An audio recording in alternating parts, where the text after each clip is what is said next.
On today's episode of Let's Talk Drones, we are continuing our NDAA-compliant FPV build series. Last video, we talked about the electronic speed controller and integrated it into our drone build. Today, we're going to be integrating our motors, and I'm also going to share with you some information that's important to know when you're picking out your motors and what to know about motors and how they play into the operation of your drone, beyond the fact that they spin and make drone go vroom. Let's talk about it. Let's talk drones.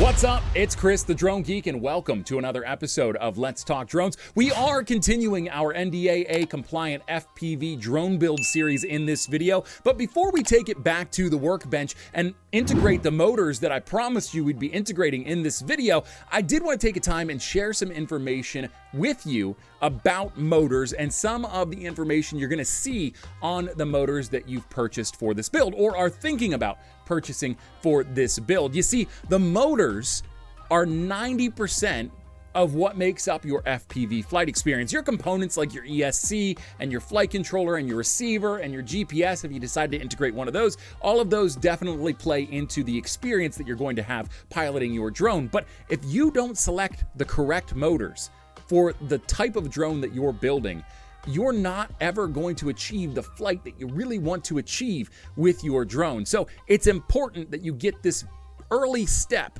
in the drone build process correct, because this is the foundation for what the rest of your drone will offer you experience-wise. So when we look at this drone, this is not the drone that we're using on our build. This is a different drone. This is by a company called King, and this is a 2207 and a 2750 kV. So when we look at those numbers on the motor, it's kind of hard to see because there's a glare from my light, but you can sort of see there's 2207, and then it's really tiny there, but you can see kV, 27, and then 50. Those numbers indicate two things. First of all, your size. That 2207 is the sizing of your motor. Now, it's not one number for the size of your motor, although you can understand a motor that way if you know what these numbers mean. There's two numbers hidden in that 4-digit number that you have on the motor. There's 22 and 07, or 7. These indicate the measurements on your drone motor's stator. So this is your stator size. If you look at the bottom of your motor, you can see a bunch of coils and magnets and everything like that. Everything under the bell, which is this blue and purple part right here on the top, everything under the bell is your stator. So that's the size of your stator. 22 indicates that is the diameter of your stator from one end to the other. So we have 22 millimeters in diameter on our stator, and 07 indicates the height.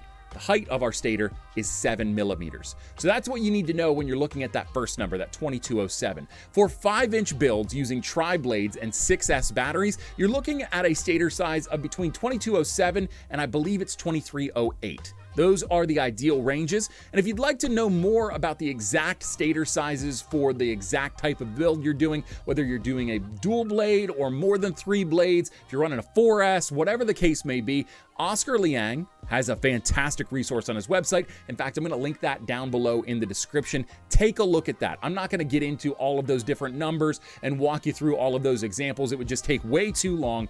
Oscar has a great resource on his website. I use Oscar's website whenever I'm building drones and I need to troubleshoot, or I just need guidance on how to integrate a part that I haven't integrated before.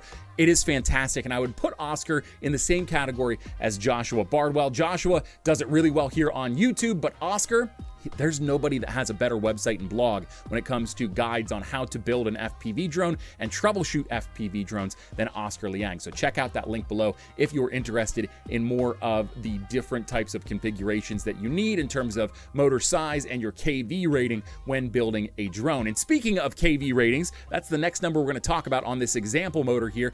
KV is your velocity constant. So that essentially tells you, it's a calculation, and again, I'm not going to get into the nitty-gritty on the calculation, but it's a calculation that essentially tells you how many RPM your motor is going to generate. A higher KV is going to spin faster and much quicker than a lower KV motor. However, the trade-off there is it can't handle the same size payloads and the same weights when it comes to getting airborne and creating lift with the propeller. So a higher KV is great for racing drones, for freestyle drones, things of that nature, whereas a lower KV is better for larger drones that are going to be required to carry heavier payloads. So when you're picking out your drone motor, keep that in mind when you're selecting the KV rating on your motor. In this case, this is the example motor of 2750. This motor would be used on a freestyle acrobatic drone or a racing drone. And in fact, that's the exact plan I have for this motor. The motors that we're going to be using have a KV rating of 1960.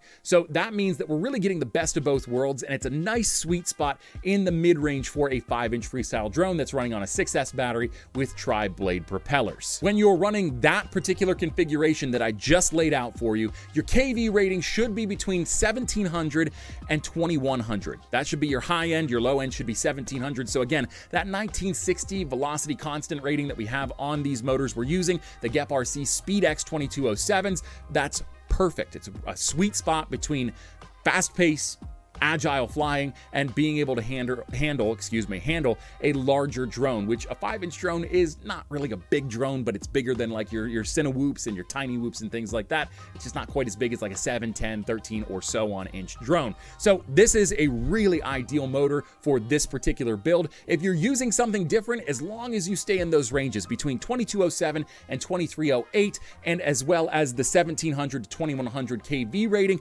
you're not going to have any issues. I promise you that. The only issues you might have would be from the builder if you don't solder something correctly, or you picked an ESC that maybe doesn't match up with it. But if you follow my guide and you use parts that are exactly the same, or at least nearly identical to what I'm using for the components on my drone, you're not going to have any issues with the size motors that we've picked out. Again, I cannot stress this enough. The motors influence a large portion of your flight experience with your FPV drone. If you don't get this first part right, you're not going to have a smooth flyer. It's not going to be as fun to fly as you'd like, and it's not going to achieve the goals that you've set out to achieve with your drone. So make sure that you're picking out the correct motors for the build that you're designing. In this case, again, we are building a 5-inch freestyle drone that's going to run on a tri-blade propeller setup, and it's going to run 6S batteries. So the components we have are designed for that. If you make any modifications, just know that it may not run exactly how we experience it running when we use the components that I'm using, but that doesn't mean that you can't get it to run in a smooth and fun fashion. You just might need to make some adjustments along the way. And that's where I would point you towards Joshua Bardwell or Oscar Liang, who can really walk you through all of those finer points and show you exactly what you need to do. I'm not quite to that level yet that I feel confident taking you through the nitty-gritties and presenting to you in a coherent way, but I will get there eventually, and you'll be able to count on me in the future. Now that we've gotten all of that information out of the way, let's get back to the workbench. All right, so if you remember correctly, last time we left off with our ESC mounted to our drone frame. We've got our power leads soldered to the pads on the back of the ESC, and we've incorporated our capacitor onto those pads as well. So now we're ready to integrate our motors. So the first step to this is we're going to actually mount our motors to the frame. Now, with the TBS Source 1 version 5, this can accommodate between 16 and 19 millimeter mounting patterns, which we have a 16 millimeter mounting pattern on the bottom of the Geek RC SpeedX drone motor that we have, the 2207. This is a 16 millimeter mounting pattern. You can go as large or as spread apart as a 19 millimeter pattern, but 16 millimeters is what we've got, and unless you're using a different motor, that's all you need to know. So this will fit on our frame. What we're going to do is we're just going to come in here and we're going to line up our motor to the motor mounting area. We'll line up our holes as best we can, okay? And then we do have a selection of screws that came with our motors that we're going to use in these little brackets. So just going to go ahead and slide that in there. We're going to take our hex wrench and we're going to just screw that in. We don't want to get it real tight because we want there to be a little bit of wiggle room so that we can adjust how the motor holes are lined up in case we're misaligned on one of the other holes. So we're just going to go ahead and tighten that ever so slightly. We'll take our next screw and we're going to do a star pattern, just like you would with like your car wheel, you know. So this is to make sure that everything continues to be lined up correctly. So we'll go ahead and we will screw that down. If we don't feel any bite on the other side, that means that maybe we're misaligned and we need to adjust our alignment. But it seems like everything's good there, so I'll go back and give a little bit more tightness to the other screw. And the other thing we want to look for is to make sure, I don't know if you can see real well there, we want to make sure that our screw is not touching the stator on our motor. That would be really, really bad. We have plenty of clearance there, so I feel good about moving forward with this. So we'll just go ahead and continue forward with this particular build. Sorry, that's out of frame. Yeah, everything looks good to go. So we'll just go ahead and put our last 2 screws in. And I know some people, and this is very few, some people actually solder their motor wires to their ESC before mounting them. I think that's crazy. First of all, it's inefficient because what if you have to trim your motor wires? But second of all, it'd be messy. So the best way to do this, in my opinion, and I think most people's opinions, is to mount your motors first and then solder. That is, if you can align your hex wrench with your screw.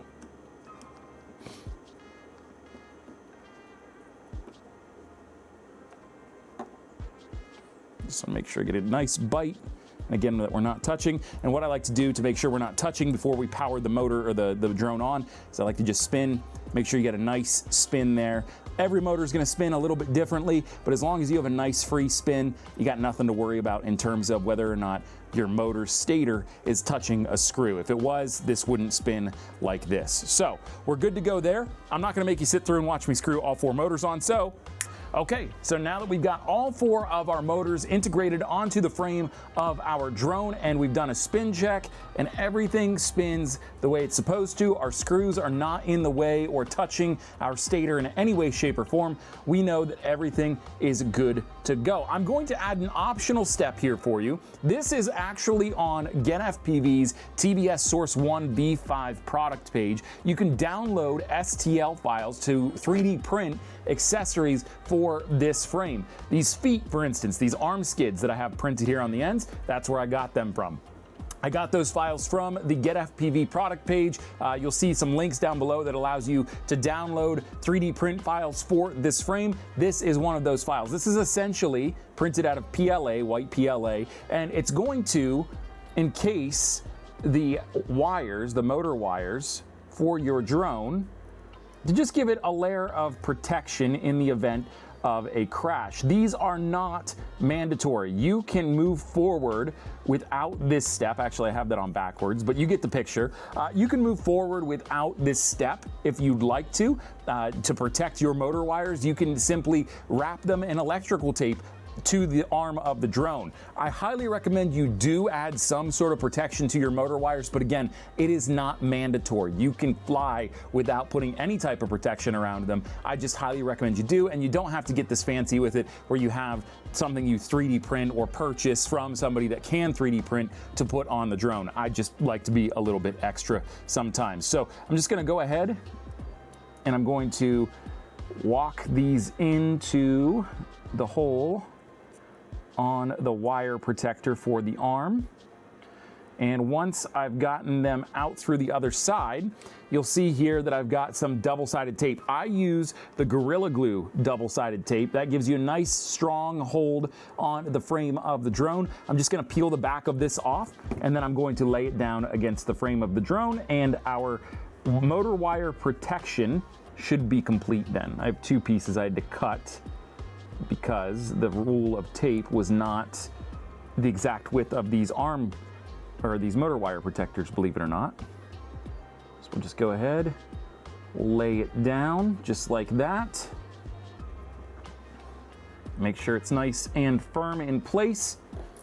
And there you go. Now that is going to add a layer of challenge to actually soldering these wires to the pads, but I'm not too concerned about it. I've been doing the soldering portion for motor wires for quite some time. It will give me a hard time. No doubt about that. This is going to be something that I'm cursing about under my breath as I'm actually doing it, but you don't have to actually attach the arm to the frame. This is just going to be the only opportunity that I have to show you how I mounted the wire protector to the frame of the drone. So that's why I did it. I probably will just put the wires through and then solder the rest of them. And in fact, the example that I show you for soldering these wires onto the ESC pad, that is what I'll do to avoid a headache on camera. So I'm going to go ahead and just do this part real quick. Okay. We've got our motor wire protectors on. So if you took that step, took the time to do that, now it's time to actually look at soldering the motor wires to the pad. Now, I have a few different tips here that I took home and cleaned after the last video because I just felt that maybe they weren't super presentable on camera. So when we look at the tips that we want to use, the nice thing about where we're at now in the build is that we aren't soldering on these giant power lead pads right here. So we don't need this massive chisel tip anymore. You can continue using it if you want to. I would say the motor pads are probably the last one you want to use it on, but you can also graduate down to something like this, which is still a chisel tip and it still has a little ball of solder on it, but it's a little bit smaller, you can see. So this will be a little bit easier to use and manipulate, especially as we use that procedure, that technique that I showed you, where we're using the tip to color the solder on to the pad. So I'm gonna go ahead and put my tip on my soldering iron. This is off, by the way. I don't have incredibly thick skin on my fingers that's keeping me from being burned. We do have our solder wheel here. I'm just gonna unspool some of that. We also need, or don't need, but I like to have our little needle nose tweezers here to allow me to grab onto those motor wires. Well, no, I sort of like where this is going. So I'm just gonna show you how these solder on and talk a little bit about the process of soldering them. So I'm gonna switch my tweezers over to this hand, my left hand, my off hand. I'm gonna go ahead and dip my soldering iron tip into my new rosin flux. Get a nice silver tip there. I've already pre-soldered or pre-tinned the pads.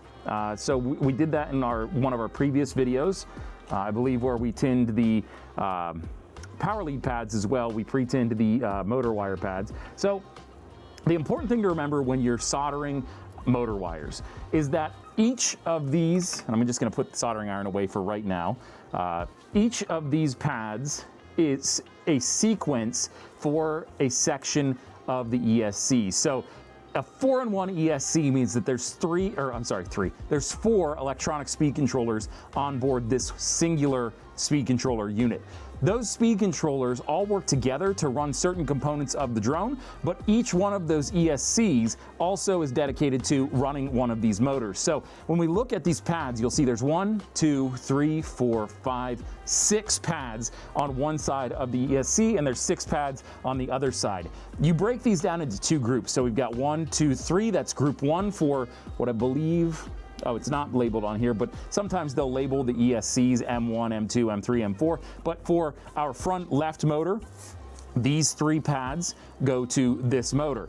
For our back left motor, these 3 pads go to this motor. So we want to make sure that our motor wires are soldered to the pads that correspond with the ESC that will be operating them. You do not want to cross wires. I would not want to take this wire and solder it to that pad and this wire and solder it to this pad, because you would have a short that would occur because you have an ESC running power to opposite motors. That's not a scenario that you want. So always make sure that your 3 motor wires correspond to the same ESC section on your 4-in-1. So you want those 3 pads to run these 3 motor wires. How you wire the motors into the pads is up to you. I don't have to go, this one goes to the middle one, this one goes to the second one, and then this one goes to the furthest to the end. You don't have to do it that way. I like to do it that way to keep it clean, to know what I'm looking at when I'm looking at my drone as I'm inspecting it. But if you wanted to crisscross these for whatever reason, you certainly could.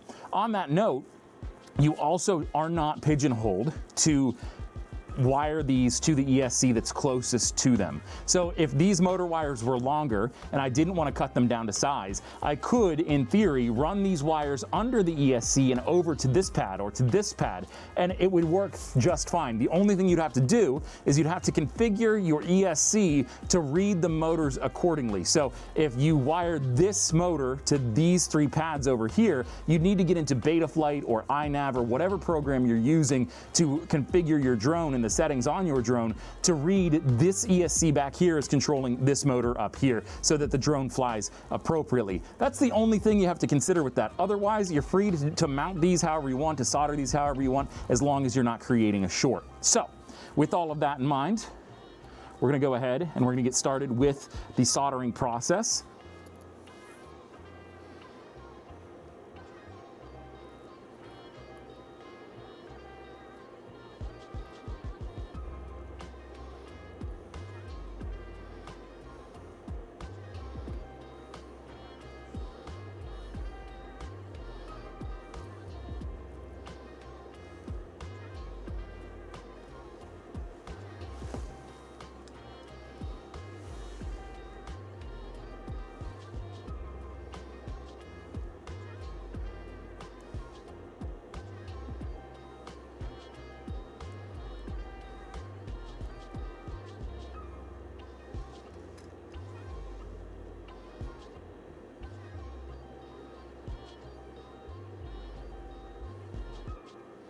Bingo, look at that.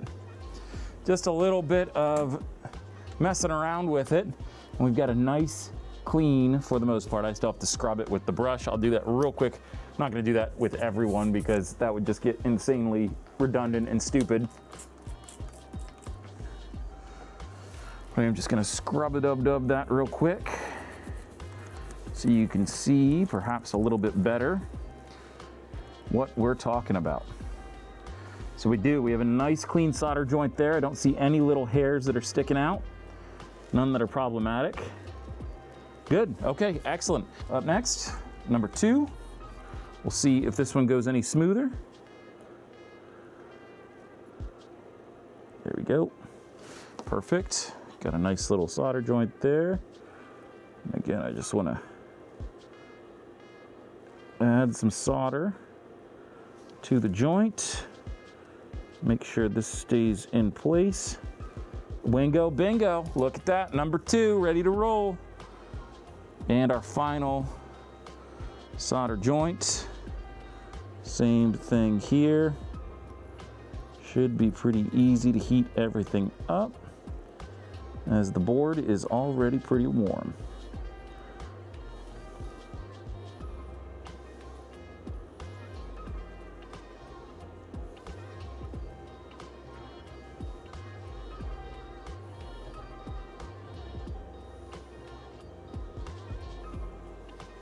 All right, I believe that is sufficient, and I don't see any connections here that shouldn't be there. So we'll go ahead, we'll take our alcohol saturated toothbrush, and just gently scrub those solder pads. Everything looks good. All right, I think we're ready to move on to the next motor. And again, guys, I'm gonna do one more motor for you so you can just sort of see how it all works and you know, how we're going about attaching these, but I don't need to do all 4 for you. One motor is the same as, you know, the next. There's no secret to this. It's just time. That's all it is. So we'll do one more motor for you. I'll do it on this side, and we'll start in the middle.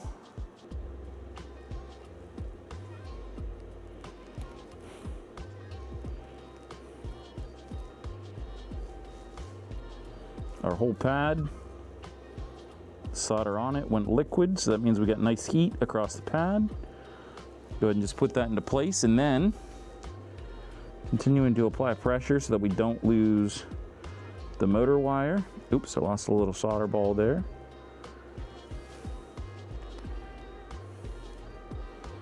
Keep that into place. That's pretty good. I'm gonna feed a little more solder into there.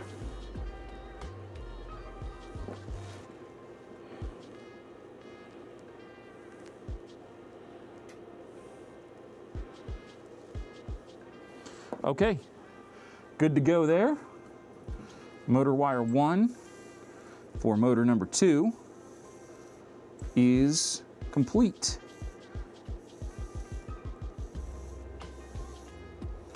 Sorry, just trying to clean this tip off so I got no solder on it at all. I'm gonna flip my pad or my sponge over.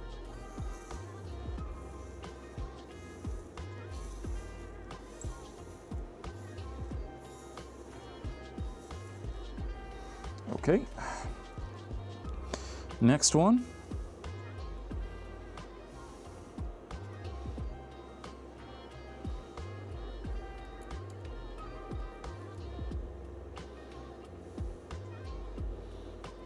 Got pretty nice coverage on that. We will add more solder so we get that nice ideal ball that we want on it, but that's not terrible actually. It's passable. Not up to my standard, but it works.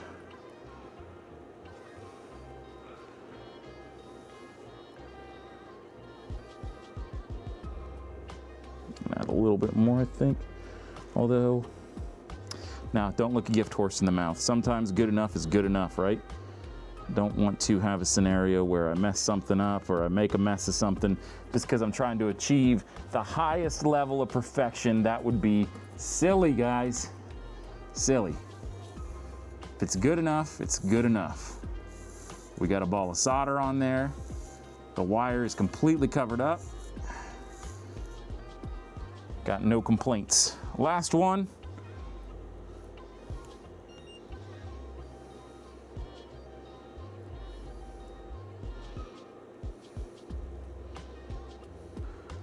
Gonna add some more.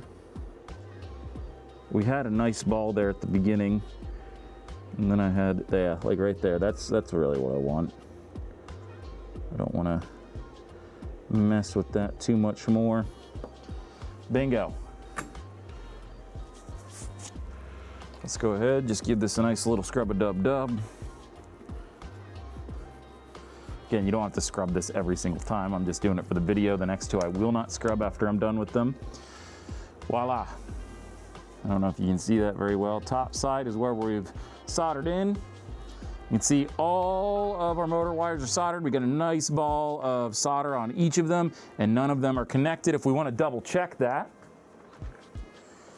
we can do this with our multimeter. And we're only checking for opposite motors, guys. So we just wanna, right here, nope, nothing. Right here, nope, nothing. And right here, nope, nothing.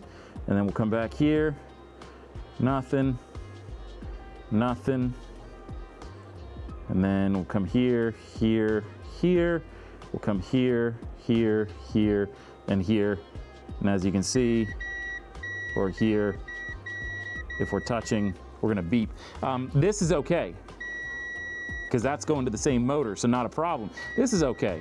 This would not be okay if we were making a beep. This is okay, and this is okay, because again, going to the same motor. So everything seems to be good according to the multimeter. We got no shorts, no issues there.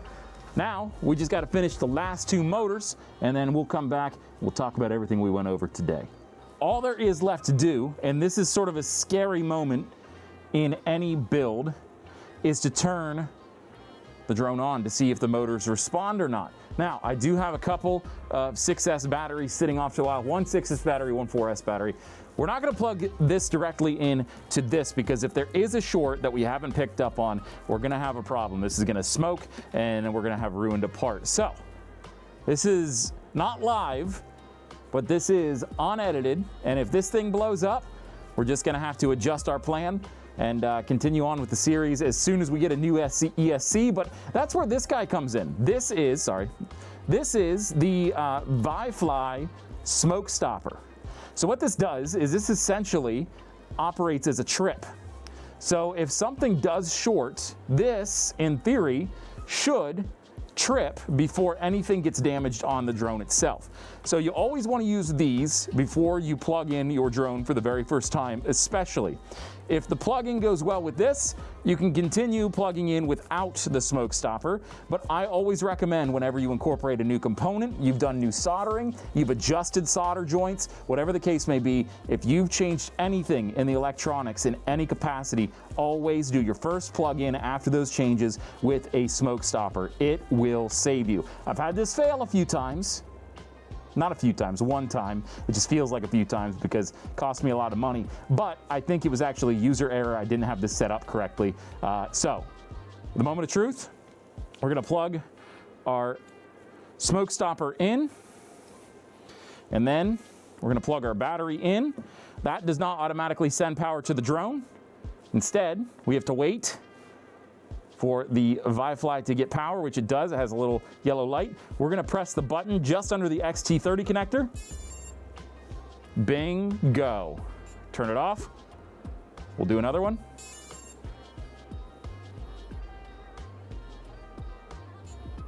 Perfect. Couldn't ask for anything better. The way you know everything is working how it's supposed to be is you'll see all of the motors twitch just a little bit, they'll move, and you'll hear that beep. Those motors are actually what are beeping. So that beep from those motors, that initial one, is what's actually beeping. So again, this is what you're looking for when you plug in. If you're not using the CSC, you might have a different chime that plays through the motors, a different beep that plays through the motors. That's okay. That's okay. But if you're using the setup that I have, this is what you're looking for. You want that beep, okay? Anything else? No beep, sparks, smoke, you got a bad time going on. So, we have successfully integrated our ESC with our capacitor, with our power leads, and we've successfully integrated our motors onto our drone as well. And just like that, we have our motors integrated into our ESC and onto our frame. We've also added, if you decided to follow along with that optional step, these motor wire guards to protect your motor wires from any damage in storage, in an accident, in transit, whatever the case may be. Again, you don't have to do that, but I like doing it because it does give you just a little layer of protection on a crucial component in your motor wires. It really isn't that hard, guys. We've really gotten past the difficult soldering parts with these power lead pads. This is the hardest part to solder on the whole drone, a drone of this size anyway. Everything from here on out, if you could manage that, is going to be a piece of cake. And because we got that very much wanted beeping out of our motors, that means that they are receiving electrical current properly from the ESC, which means that our drone is one step closer to getting airborne. This is really one of the most crucial components of the whole build. In the next video, we're going to be integrating the flight controller and the receiver on board the drone. It's gonna be a little bit more fine maneuvering with our solder joints and with integrating those parts onto the board, but I promise that if you can handle this, you can handle the next few steps as well. In the meantime, let me know what you thought of this video. Is there anything that you would have liked to have seen that I didn't go over, or something that I glanced over that you would have liked to have learned more about? Let me know down in the comments below. If you liked the video, hit the thumbs up icon down below. It helps me out a lot, helps get this video out into the algorithm to more viewers like yourself. And if you really love drone content, shot by drones, about drones, and for drone pilots, my friend, this is the channel for you. Make sure you hit the subscribe button if you haven't already, and while you're at it, hit the bell icon too. You'll get a notification every time I post a new video. Until next time, I'm Chris the Drone Geek, and I'm going to bed. It's late. I'm out of here. See ya. Yo, what you say? Steady screaming, YOLO, rockin' polo.